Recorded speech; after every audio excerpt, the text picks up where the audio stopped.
Hablamos de las cuestiones sociales, hablamos de las cuestiones políticas y por supuesto no podemos dejar de hablar de las cuestiones económicas.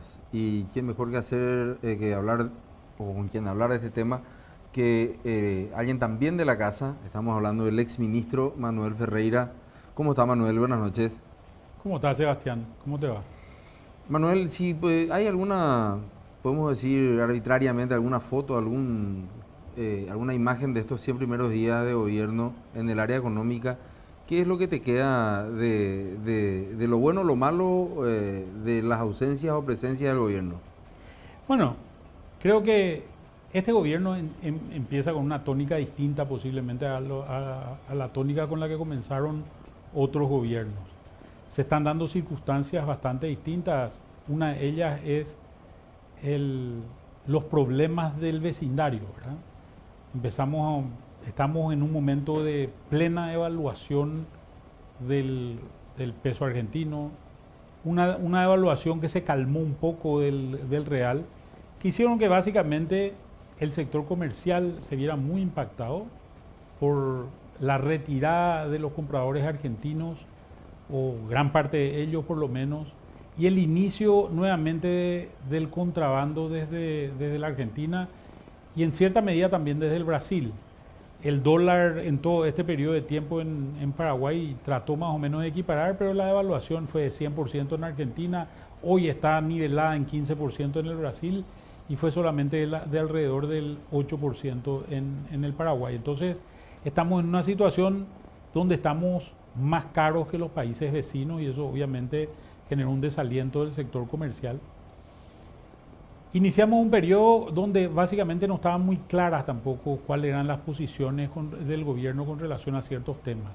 Se había hablado mucho de los temas sociales, la necesidad del desarrollo de capital humano, salud y educación como dos temas centrales, pero tampoco vimos que hayan pasado muchas cosas o muchas propuestas muy puntuales o muy concretas con relación a eso. Se había discutido inicialmente en una comisión técnica la posibilidad de un incremento o de una modificación del sistema tributario nacional, pero eso quedó medio en la nada. Hubo un impacto también por el lado de un supuesto impuesto a la soja, que después fue desalentado y hoy se está reformando esa comisión técnica.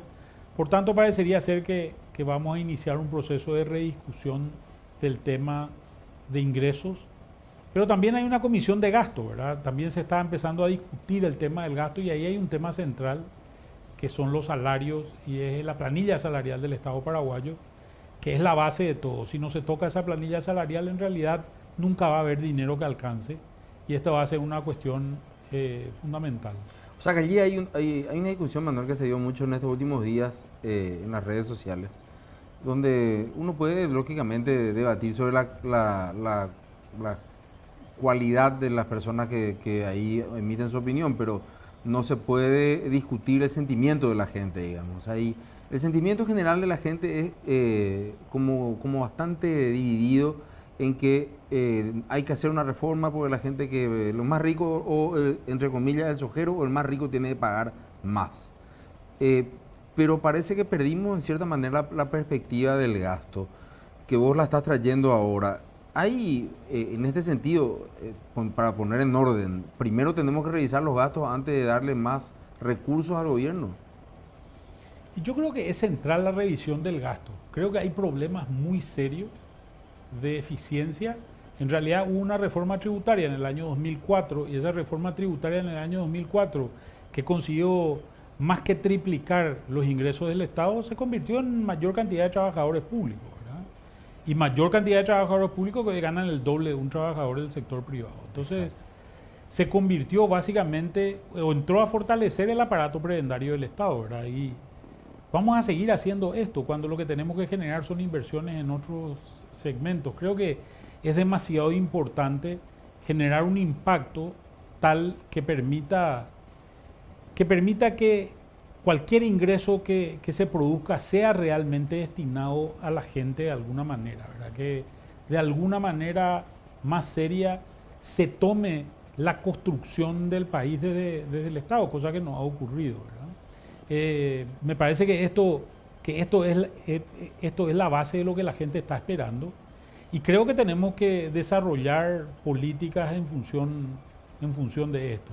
Tenemos muchísimos problemas. Tenemos un nivel de endeudamiento del funcionario público muy elevado que hace que el funcionario público se pase reclamando horas extras. Eso nos cuesta dinero que deja de ir a otros sectores. Problemas serísimos de eficiencia en muchos aspectos que hace que uno sepa que no va a cobrar cuando le vende al Estado, entonces la gente le genera un costo financiero importante que se lo carga y hace que todo se encarezca, todo sea más caro para el Estado y eso agota también el presupuesto público. Y aparte, se mete gente, se le suben los salarios cada vez que hay una protesta por incrementos salariales, esas protestas casi en todos los casos son escuchadas, ¿verdad? Entonces, hay muchos problemas y esto no quiere decir que no haya muchísima gente dentro del Estado que trabaja y que realmente hace que las cosas se muevan, pero creemos que tenemos que tener un sistema distinto, que tiene que funcionar desde una perspectiva distinta y que va a ser muy, muy importante en términos de consolidar también un nivel de ingresos. No vamos a poder negociar una reforma tributaria si no hacemos seriamente una propuesta sobre qué hacer con el dinero. El tema de la deuda pasa también por allí, Manuel, y varias veces se ha señalado esto como uno de los puntos flojos de la gestión ya del anterior gobierno. O sea, una apuesta muy importante al tema del endeudamiento externo, pero una casi nula, inclusive autocrítica con respecto al tema de los gastos. ¿Cómo le ves vos ahora a Hacienda negociando? No sé si Hacienda, el mismo presidente realmente tiene fuerza de negociación dentro del Congreso, porque sabemos que en realidad el carnaval muchas veces empieza en el Congreso, no en el presupuesto que envía Hacienda al Congreso, sino en lo que sale muchas veces la bicameral. Y bueno, creo que estamos en una perspectiva también donde hemos visto muchos ataques que ha recibido el propio Parlamento, ¿verdad? Este Parlamento no es igual que un Parlamento nuevo que tiene también 4 o 5 meses nomás de gestión, como hubiese sido tal vez en otro inicio de gobierno, ¿verdad? Donde vos veías parlamentarios recién electos, con todas sus fuerzas políticas intactas. Este es un parlamento donde ya se le han echado a varios congresistas, hay otro grupo bastante importante también de gente con problemas que está tratando de zafar de muchas cosas. Entonces, este tampoco no es un parlamento en el tope de su poder, ¿verdad? Así que también están teniendo que retroceder y tal vez ceder en algunos temas, ¿verdad? Eso ha permitido, por ejemplo, que no haya incrementos salariales, por lo menos en lo que se vio hasta ahora en términos de la bicameral de presupuesto, y creo que eso es un paso importante que está muy consolidado, sobre todo por la protesta de la gente, más que otro grupo, más que cualquier otro grupo de poder o grupo de presión. Creo que ha sido fundamental la participación de la gente en la generación de todos estos temas políticos. Esta discusión que se da en torno al... Hay varios impuestos que se hablaron en esta semana. Cuando yo me enteré, cuando yo a mi conocimiento de que en realidad se pretendía en una sesión del Congreso aprobar el impuesto a la soja, al tabaco, a las bebidas alcohólicas y azucaradas, yo dije, bueno, si vos querés comer una ballena, tenés que comer pedazo a pedazo, ¿verdad? Entonces me dio la impresión desde un primer momento que esto era más como un posicionamiento estratégico de sectores progresistas, lo cual es absolutamente legítimo, que una voluntad en seria de llevar esto a la práctica. En tal sentido, ¿hay algún tipo de crisis real en el campo en donde la gente diga, señores, no tenemos dinero, nos estamos muriendo de hambre, que puede ser agitada desde sectores políticos? Bueno, problemas de productividad en el campo son eternos, ¿verdad? Vienen de tiempos inmemoriales. En realidad, la capacidad de generar recursos que tiene hoy el agricultor paraguayo no se va a solucionar con todo el dinero del mundo, ¿verdad? Porque el problema es un problema de tecnología, ¿verdad? Es un problema donde tenemos un campesino que produce con tecnologías que son propias de la prehistoria, ¿verdad? De cuando se inició la agricultura en el mundo, Y hoy tenemos tecnologías muchísimo más avanzadas que nos están llegando a esta gente, porque es un problema de capital humano. ¿Qué puedes esperar de un agricultor que no sabe leer, no sabe escribir, que en muchos casos está viejo, ¿verdad? Porque en realidad los jóvenes ya no quieren trabajar en el campo, con tierras extremadamente degradadas, usando productos químicos que son franjas rojas, o sea, son básicamente venenos. En realidad, la agricultura familiar campesina es la que está sufriendo una crisis tremenda, ¿verdad? Y obviamente hay sectores que están tratando de generar algún tipo de esperanza o algún tipo de expectativa en este tipo de producción, diciendo que en realidad sacándole a uno y dándole a otro las cosas van a mejorar, pero creo que esa es una utopía que se nota a todas luces. Pero pues, hay una cuestión, Manuel, que yo creo que tiene que ver mucho más o sea, tiene que ver con el centro de la discusión, que es el tema de la desigualdad. ¿Existe realmente como una actividad económica rentable la agricultura familiar campesina? No, esa agricultura ha ido desapareciendo a pasos agigantados, ¿verdad? Esto que sabíamos del productor algodonero, del productor sesamero, hoy existen menos de 30.000 hectáreas de algodón en Paraguay. En realidad, gran parte de los productores que pudieron se mudaron a cultivos de mayor tecnología, como el caso de la soja. Para mí fue muy llamativo el caso del carpero José Rodríguez, ¿verdad?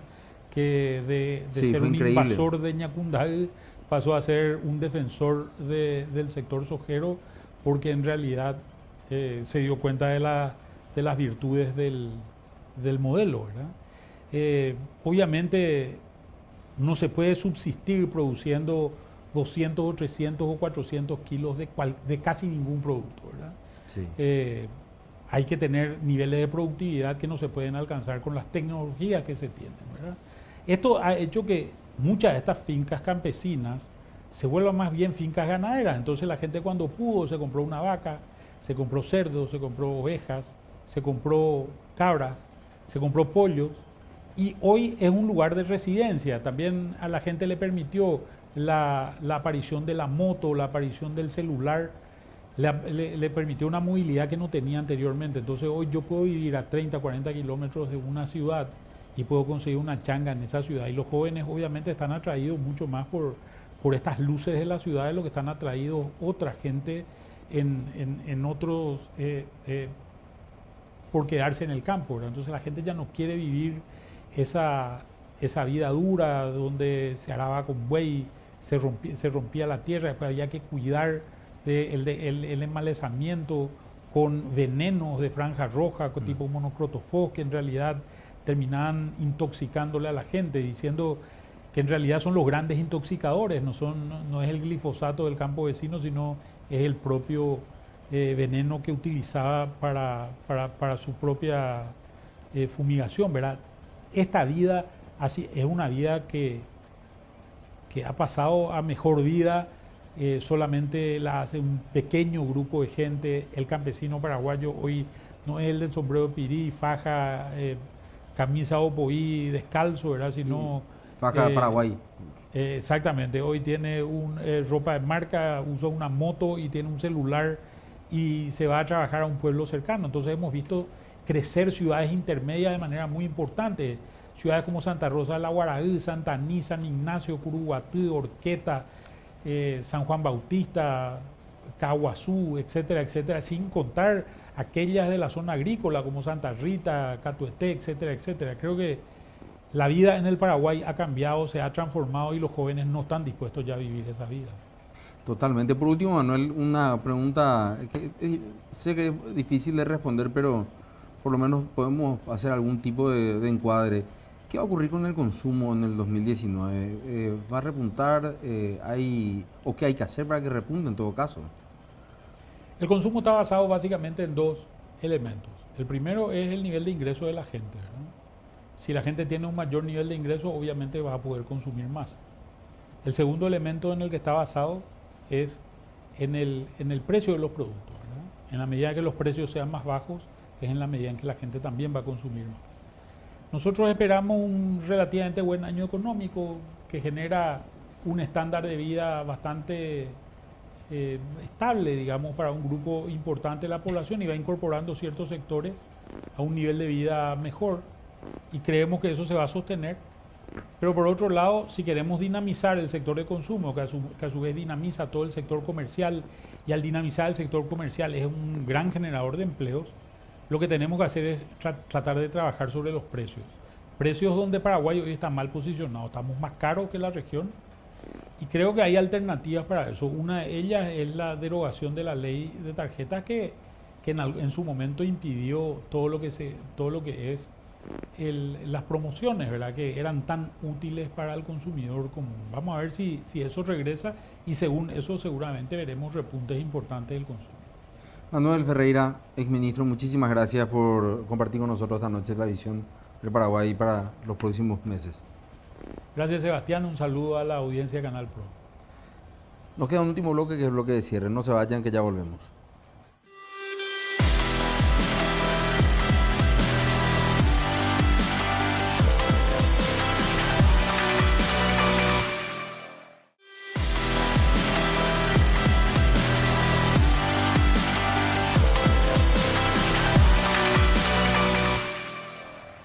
Tanto en lo social como en lo político y lo económico hemos visto que al gobierno obviamente le da falta como una fuerza que pueda hacerle despegar con mayor tenacidad en el combate contra esos males que ha proclamado el propio presidente de la República en su discurso: la generación de fuentes de trabajo, la formalización en cierta manera de la economía, el aumento de la base contributiva, el combate al EPP. Recordemos el abrazo a la madre de Delio, una cuestión pendiente allí, fue una apuesta muy importante y lo hemos comentado en su momento aquí. Y en el ámbito de la política, tratar de pacificar, tratar de construir algún tipo, su partido primero, y tratar de construir algún tipo de alianza. En esta última parte, quizás la que se base el resto de las otras estrategias que tenga que hacer. Es necesario que pueda hacer pasar una buena ley de presupuesto. En primer lugar, esto se debate ahora, que esa ley de presupuesto no viole la ley de responsabilidad fiscal para poder dar una buena señal al mundo entero, a las calificadoras, pero también para poder tener una mejor calidad del gasto. Porque el momento que uno se pone un corset, se pone una meta de bajar los gastos rígidos, hace que ese gasto mejore sustancialmente. En segundo lugar, creo que es muy importante que este tema de la...